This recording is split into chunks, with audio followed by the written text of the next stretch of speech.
Hello everyone, welcome to my channel, Queen of Petite 33, the real one.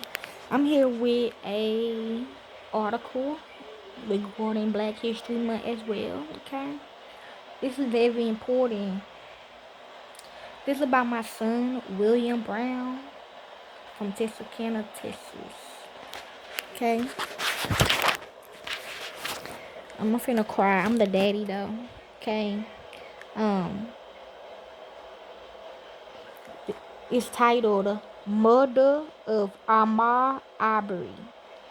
Ahmaud. First name, last name, Arbery. Arbery. Okay. And I kept telling y'all he was trafficked. He was gone. I thought he came back. He did not. He decided to stay with the Most High. Yes, if you look at his pictures on there, yes, that is my little cousin in his bodysuit. But my little cousin was dead. Okay, I don't know though. That what William told me in private. Okay, I talked to him in private too if you're wrong. Okay, it was a big old controversy about it. Okay. Let's begin. I remember reading this article when I was up there and I was in jail somewhere, but I didn't know it was about William. So listen. On February the 23rd, 2020, Ahmaud Arbery, a 25-year-old black man, was murdered during a racially motivated hate crime while jogging in Satilla Shores, a neighborhood near Brunswick in Glenn County, Georgia. Okay, he told me they told him to start running in the neighborhood. So I'm hearing his time was up. Three white men, who later claimed to police that they assumed he was a burglar, pursued Arbery in their trucks for several minutes, losing the vehicles to block his path as he tried to run away. Kind of like what they did James. This is my ex-husband James' brother. If they're trying to repeat that, okay? I don't know what else they did to him. He said they did more than just that. They asked finna hear in this article. Two of the men, Travis McMichael and his father, George Gregory McMichael, was armed in one vehicle. Their neighbor, William Roddy Bryan, was in another vehicle. After overtaking Arbery, Travis McMichael exited his truck, pointing his weapon at Arbery. Arbery approached McMichael and a physical altercation ensued, resulting in McMichael fatally shooting Arbery. Michael recorded this confrontation and Arbery's murder on his cell phone.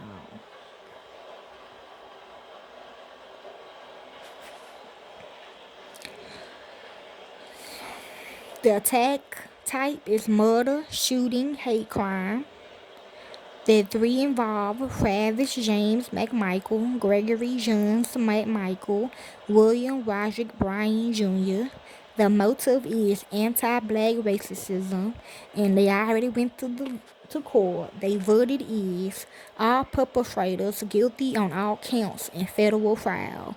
State trial, Travis McMichael guilty on all charges. Gregory McMichael not guilty of malice murder, guilty on remaining charges.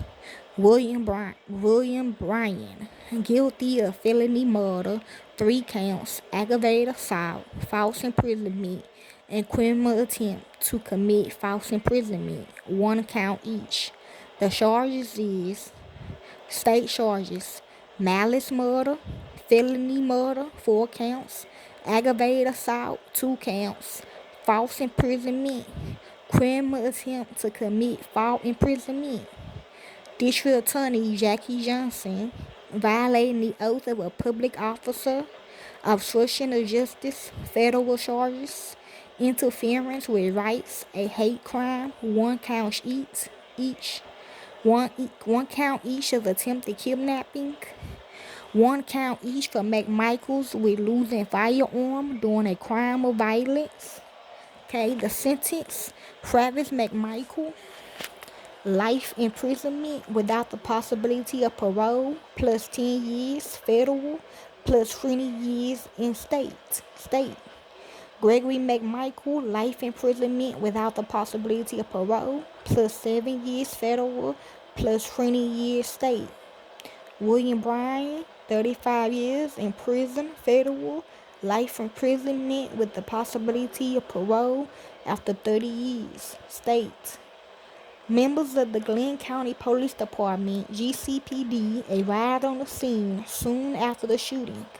Due to Gregory McMichael's background in civil service, the responding officers is actually over here, y'all, where I showed y'all in Test from the Hood with the crazy case scene.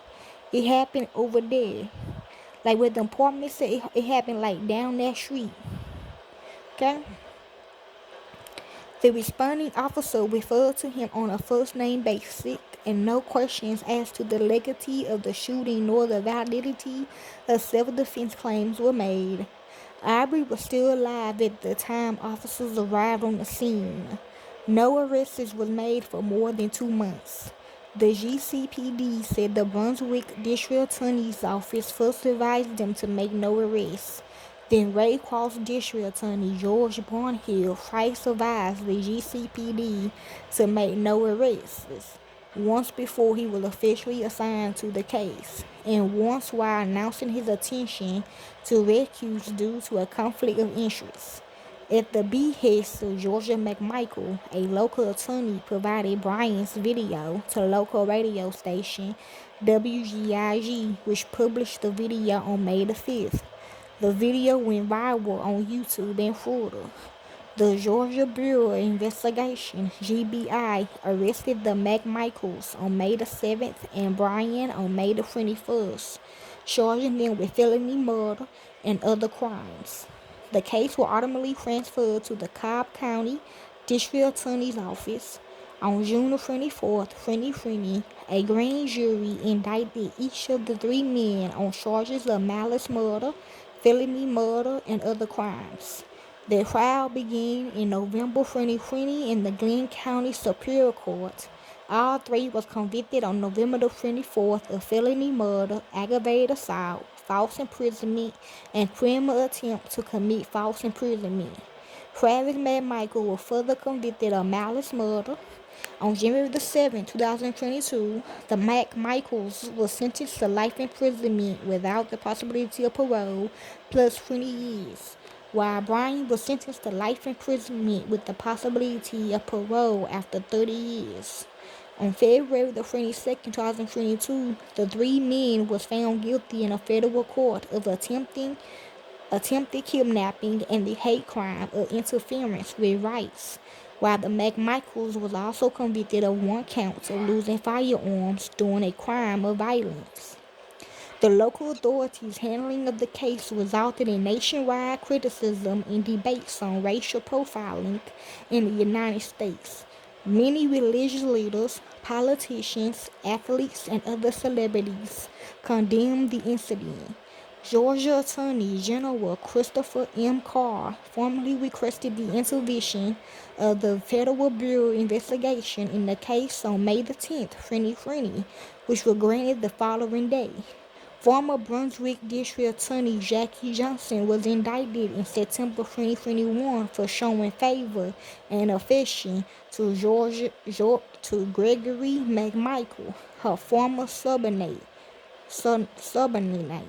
during the investigation and for obstructing law enforcement by directing that Travis McMichael not be arrested. In the aftermath of the murder, Georgia enacted hate crimes legislation in June 2020, then repealed and replaced the citizens arrest law in May 2021. Okay?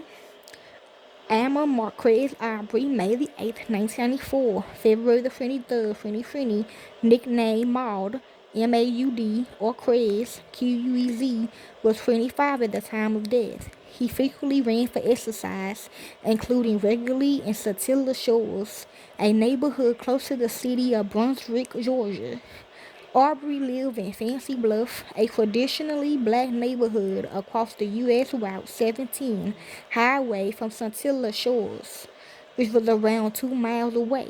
He graduated from Brunswick High School in 2012, where he was a football star. As a linebacker, he was known for his speed and agility. He attended South Georgia Technical College during fall 2012 and spring 2013 to train for a career as an electrician. He paused his studies to save money by working in his father's car wash and landscaping business and had plans to re-enroll.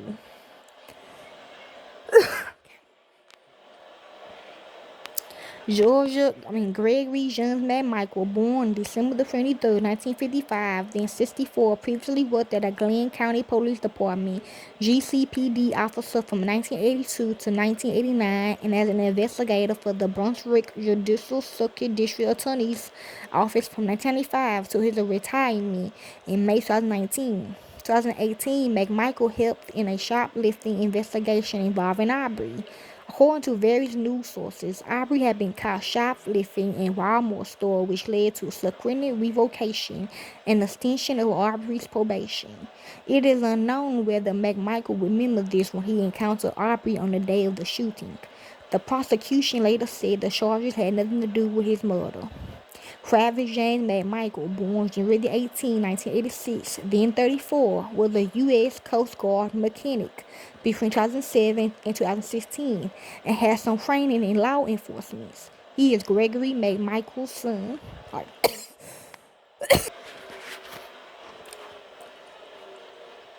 William Roderick Bryan Jr., born August 19, 1988, nicknamed Roddy, then 50, was a neighbor of McMichael's. Bryan is a mechanic and worked at a local hardware store in Brunswick, according to posts on his social media.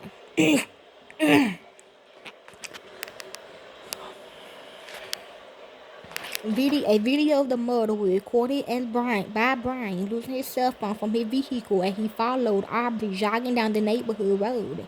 The video showed Arbery jogging on the left side of the road when he encountered a white pickup truck, a 13th generation Ford F-150 that had stopped in the right lane. Gregory McMichael is standing in the truck bed while Travis McMichael initially stands behind the driver's door with a shotgun. Bryan's vehicle comes to a stop behind Arbery in the pickup truck.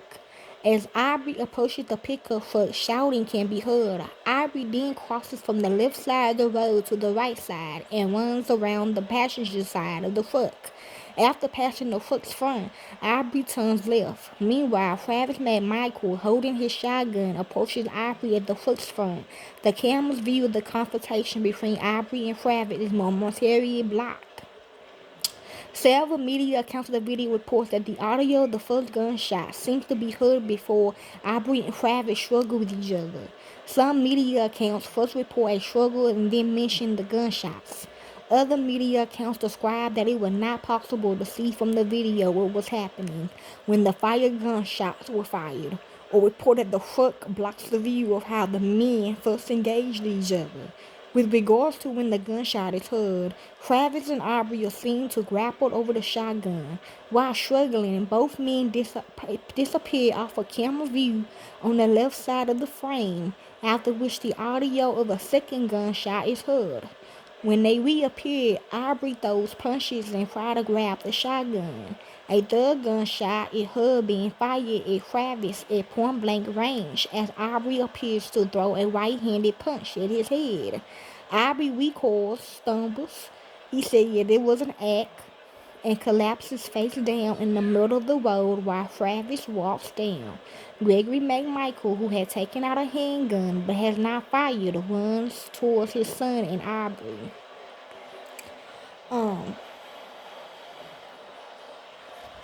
That's 1 minute. Prior thefts and trespassing incidents reported. In December 2019, January 2020, residents of Satilla Shores reported 3 break-ins or thefts. On December 8, 2019, a Satilla Shores resident reported a rifle stolen from the resident's unlocked car.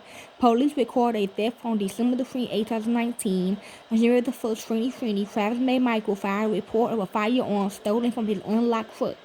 On February 11, 2020, Travis called 911 to report a slender 6-foot man with short hair wearing red shorts and a white shirt who was trespassing on the site of a house under construction. Travis said, "I never seen this guy before in the neighborhood." The dispatcher asked whether Travis was okay. He said, "Yeah, it just startled me. When I turned around and saw him and backed up, he reached into his pockets and ran into the house." So I don't know if he was armed or not, but he like he was acting like he was. We've been having a lot of burglaries and break-ins around here lately. Travis said on the call, he told the dispatcher that he was out in his truck and that many at 4 neighbors were out looking for the man. His father, Gregory, one of the people out searching that night, and Gregory and at least one of the neighbors were armed. Police responded and searched the house along with a neighbor but found no one. However, surveillance video from that evening showed a man who reportedly looked like Arbery briefly walking in and out of the house under construction. He did not take anything. The under construction house did not have doors or windows. No evidence had emerged of Arbery committing burglaries or theft in Cecilia Shores.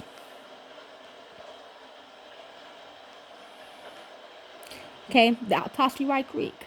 The autopsy report released by the GBI ruled Arbery's death was a homicide caused by 3 gunshot wounds he sustained during a struggle for the gunshot that fired those shots. 1 gunshot wounded the upper left chest, 1 gunshot wounded the lower middle chest, and 1 gunshot caused a deep gaping graze wound to the right wrist. There was no alcohol or drugs in Arbery's body other than a tiny amount of THC, the psychoactive components of cannabis. Okay? Enjoy, y'all.